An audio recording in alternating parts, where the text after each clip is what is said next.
Thanks very much, Paul, and it's a pleasure to be here, and it's a pleasure to be talking about Sunstone Metals.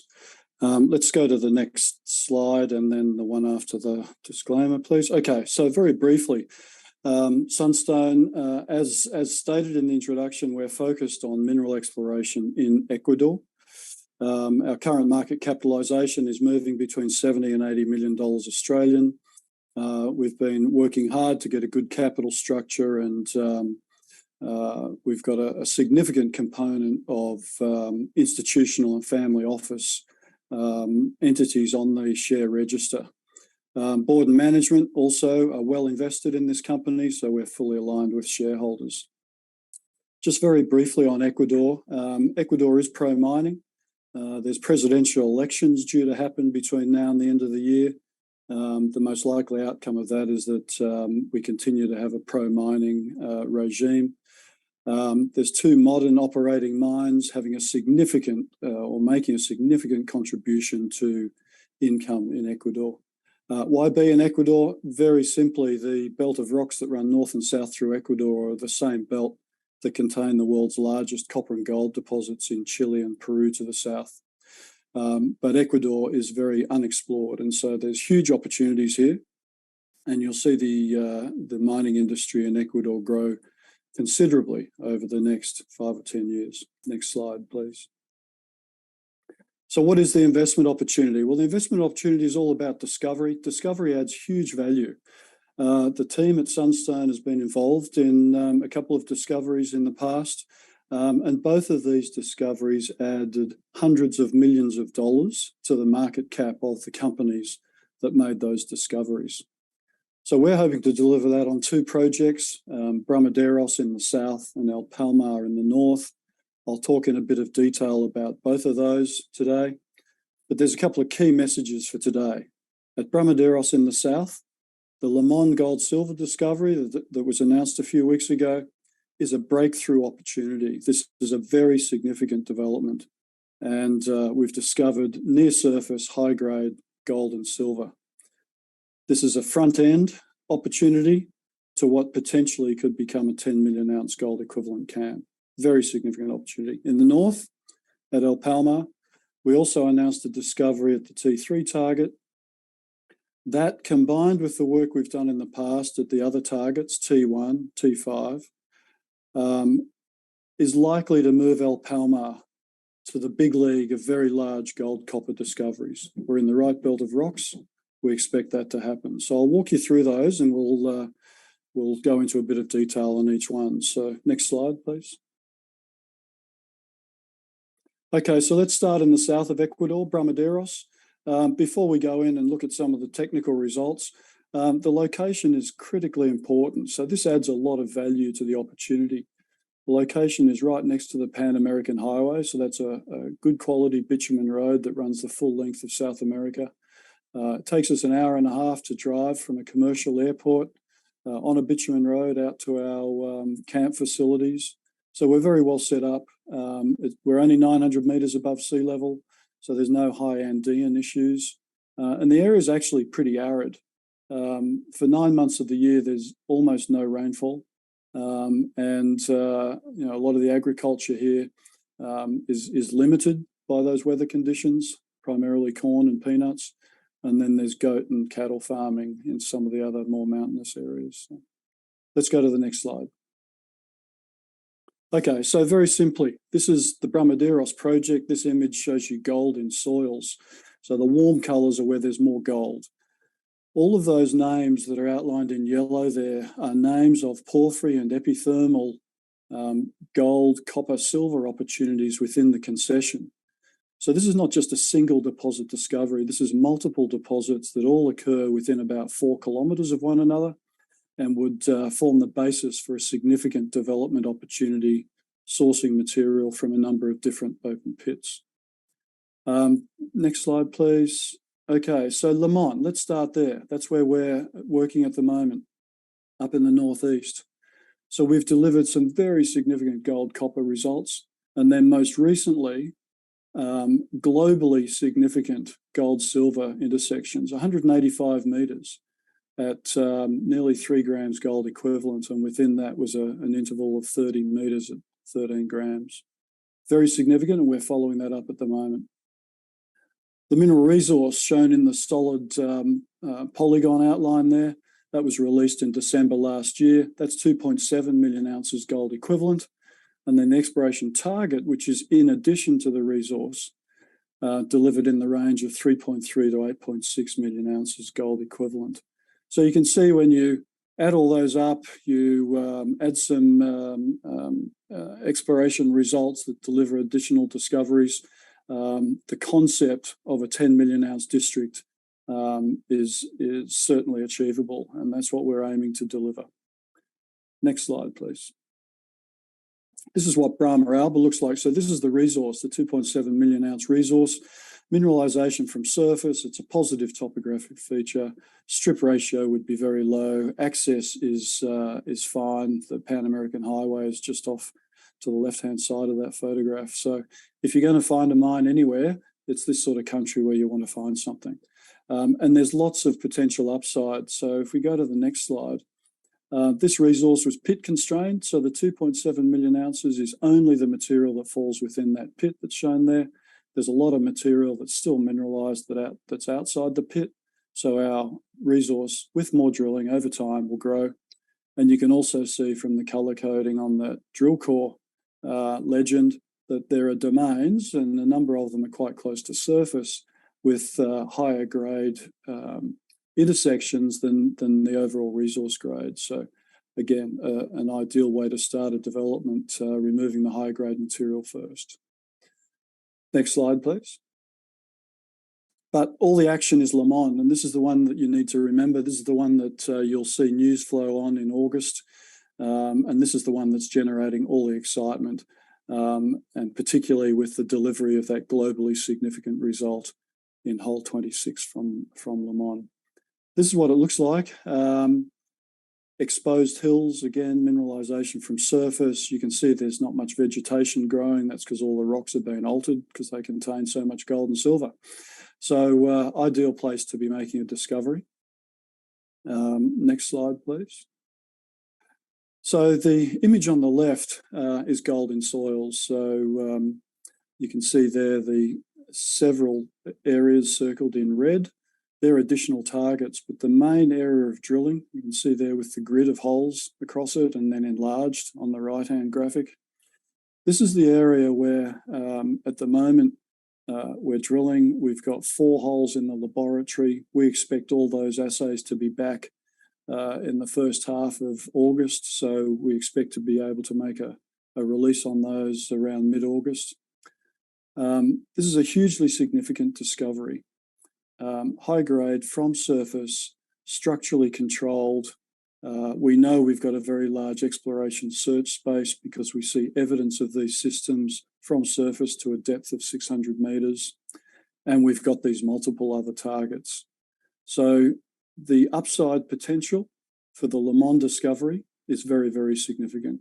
And with that discovery, with more gold and silver, will come value growth, particularly in this environment where we're seeing gold nudging $2,000 an ounce again, silver price going up. Ideal time for Sunstone to be delivering these additional discoveries, and in a short time frame over the next few months. Let's go to the next slide. So let's go to the north, El Palmar. So El Palmar, slightly different opportunity. This is a large gold copper porphyry opportunity. We're in a belt of rocks that contain greater than billion-ton deposits. So Lurimago is 1 billion tonnes. Cascabel, which many of you will be familiar with, owned by SolGold, is a 3 billion tonne ore body. We're in the same belt of rocks. Again, very accessible. We're only a 3-hour drive from Quito. We're near hydropower. 93% of Ecuador's power, in fact, is renewable, and most of that is hydro. And we have adequate grids, power grids in both the Brahmaderos and El Palmar project areas. So let's go to the next slide and talk in a bit of detail. So this graphic, this shows you a cluster of porphyry targets, so outlined in black there on both images. One is geochemistry, one is geophysics. We did our initial drilling at target T1. We've drilled 21 holes there. That's an ore body. That's a mineralised ore body from surface. We've then expanded our work and just recently announced results from El Palmar hole 26, which is drilled into the northern area of target T3, shown on the graphic there. And that intersected ore-grade mineralisation at a depth of about 1,000 metres below surface. What that does is open up a huge search space to enable the volumes that you need to see, the potential exploration search space to put you into this area of billion-tonne plus type ore bodies. So that's what we're searching for. Let me demonstrate that with the next slide, which is a slice through T1 and T3. You can see on the left there. As I said, T1 mineralisation, it's an ore body, it's mineralisation from surface. We've got intervals there running over 1 gram of gold equivalent, gold plus copper. Then we drilled hole 26 and we intersected this mineralised zone about 1 kilometre below surface at T3. And you can see from the patterns in the geophysics that are the background image, those targets extend towards surface into untested domains, and that will be tested over the next several months. But to provide a sense of scale, we're showing there on the right the Alpala copper gold deposit. So this is a 3 billion tonne ore body at the same scale and at the same depth profile. So the dark green is greater than 0.9% copper equivalent, and the pink colour that surrounds that is greater than 0.3% copper equivalent. So our drill intersection in hole 6 would have fallen within that pink area. So we're greater than 0.3% copper equivalent. So it's quite conceivable to take a billion tonnes and fit it within these geophysical anomalies that we now know are mineralised and are mineralised to ore grade. Next slide, please. We also know that this system is capable of delivering higher than average gold copper values from gold-rich porphyries. So the assays that are marked there on those photographs of drill core, we're seeing up to 1.3 grams of gold in a porphyry. 0.3 copper, that's a very healthy copper number for a gold-copper porphyry. And we're seeing these at depths that are absolutely within exploration distance and within interest to major companies for these large deposits. There's a number of similarities out there. Newcrest's exploration of the Red Chris ore body in British Columbia is following a similar pattern, where they're chasing these higher grade zones to depth and can justify exploration across this sort of area. So if we go to the next slide, this is actually a slide from Newcrest from 2018 during their Investor Day. And it demonstrates that the area surface to 2 kilometres deep is the area where they're going out looking for the next suite of porphyry copper gold deposits around the world. And so El Palmar system, T3, together with T1, which is at surface, absolutely fits within this search space concept. And obviously a big prize to be delivered here would be of interest to a number of majors. Next slide, please. So what's ahead of us? Brahmaderos, we're following up on the significant gold-silver intersections that we've already delivered in 17 and 20, holes 17 and 26. It fundamentally changes Brahmaderos. It allows us to grow the exploration target. It allows us to demonstrate a higher grade front end to any development concept, and it moves us towards that 10 million ounce gold equivalent district. That's what we want to find there. A number of different open pits, and with this high-grade front end. So Le Mans, very significant. You'll see results flowing from Le Mans over the next few months. At El Palmar, T3 similarly is a breakthrough. So that enlarges the search space. It gives us ore-grade mineralisation in an area that has a number of geophysical targets that warrant follow-up. We've also got follow-up work to be done on T1. Are we going to join the greater than billion-tonne ore bodies with the El Palmar exploration? The likelihood is yes, based on recent drilling from T3. So I'll leave it there. Thank you very much, and certainly happy to take any questions. Got lots of questions for you, Malcolm. And look, some of these you already touched on, but I think it's still worth asking. So look, you obviously recently announced some exciting results across both your key projects since we last spoke to you. Let's start with the El Palmar gold and copper discovery. You recently announced some assay results that show material gold and copper widths and grades. Is El Palmar now shaping up as a significant porphyry discovery, and how does it compare to other nearby systems? Yeah, well, we would argue that absolutely it's a significant porphyry gold copper deposit and discovery. We know that we've got a system at T1 which is significant, and then this T3 discovery opens up the scale considerably. We, as I showed in one of the slides there, we're getting comfortable with the concept of scale being comparable to other deposits along the belt, such as Cascabel. So we're very bullish about the potential for us to join that billion-ton club. Another one here, how open is the mineralisation, and how big could this be? Could there be multiple porphyry systems here? Yeah, there will be multiple porphyry systems here, and that's a characteristic of these gold copper porphyries. I drew a comparison with Newcrest's work at Red Chris, and they see a similar thing. Closer to home, you see similar things in New South Wales at North Parkes and Cadia, where you get clusters of these deposits. And we're seeing that pattern evolve at El Palmar, absolutely. So we've got a number of different targets to drill. We'll prioritise those. Not all our holes will be deep. There's a number of these anomalies that move towards surface. So we'll balance our drilling to explore some of these that are closer to surface and some of those that are particularly compelling at depth. But yes, this could be very large. Look, you've also had some fantastic results at the company's Bramadeus gold copper project, specifically Limon. What are the results saying about the mineralisation and the structure of the Limon deposit? Yeah, so Limon, it's a great exploration history. Actually, we started there exploring for porphyry deposits. We found one close to surface, but we also found a lot of really encouraging signs for something deeper. However, we then delivered the resource for Brahma Alba, which was 2.7 million ounces gold equivalent, but it was low grade. And the clear message was we needed to find an area within the Bramadeus project of higher grade front end to enable any development to pay back your capital more quickly.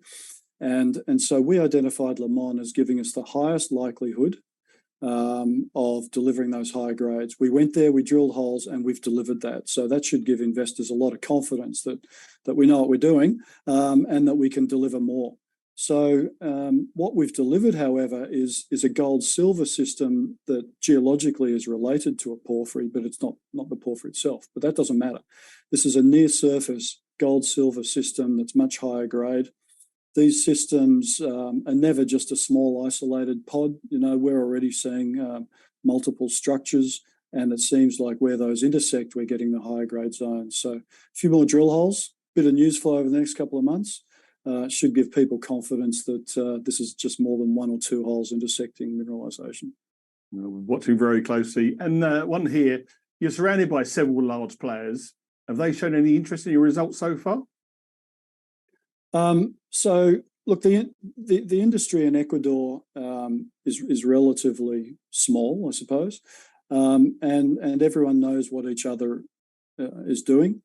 And certainly, we have conversations with all of those players. So our results, when released, are not a surprise to some of these other major players. Yeah, I've got a question from the floor here. And they say, hi, Malcolm, would using an acquisition price of, say, $80 to $100 an ounce for gold in the ground be a reasonable assumption for projects in Ecuador? Well, you can. There's so much range. This is the issue. Acquisition of ounces. So how close to surface is it? What's its grade? What's the infrastructure like? All of those things influence the valuation. So yes, you can use that number, but you want to use a range. I think no matter what range you use for our resources and for our intersections, we're grossly undervalued, in my opinion. Yeah, well, there's obviously a lot of exciting stuff. We're eyes out for Limon over the next few months, which you've highlighted a few times. Malcolm, thank you so much today. Wish you all the best, and we'll certainly get you on in the near future. Thank you.